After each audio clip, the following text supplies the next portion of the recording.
Hi,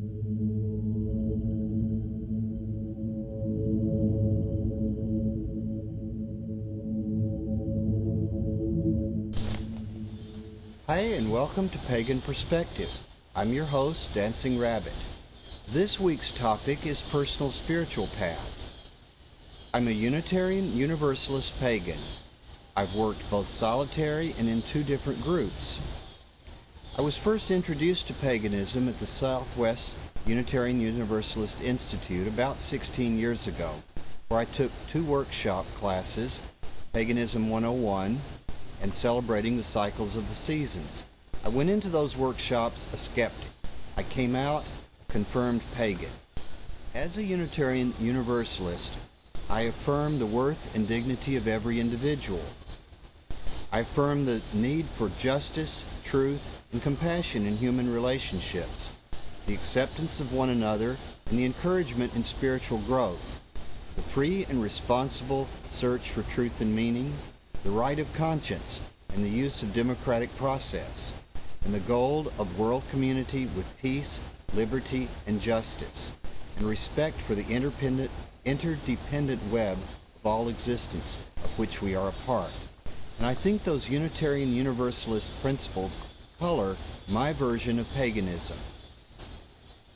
I'm very much into deep ecology, the interdependent web. We don't live on the earth, we're part of the earth. What we do to the earth not only affects other creatures, other people, it affects us. I'm very interested in social justice, both locally and globally. I feel that everyone's spiritual path is their spiritual path. It's your responsibility to figure out what it is and to responsibly search for it. It's not my responsibility to tell you what it is and you just accept it. As a pagan Unitarian Universalist, I celebrate the Wheel of the Year. That is my main myth, and the traditional pagan festivals, the eight solar festivals. I usually attune my magic to the cycle of the moon, banishing during waning moon and manifesting during waxing moon, with a major celebration on full moon. I do most of my scrying and path work during the new moon. I believe that the divine is immanent in creation. The gods are not out there somewhere on a cloud or the astral plane or on the top of Mount Olympus. They are here and now in you and me, in the rocks and the trees, the sun and the moon and the cycles of the seasons.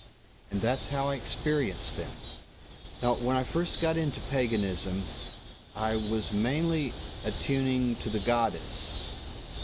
And since then, I've learned to work also with the horned god. My two patron deities are Caradwen and Cernunnos. So, although I'm not a Celtic reconstructionist, I do find a lot of my mythology and my pantheon coming from Celtic lands.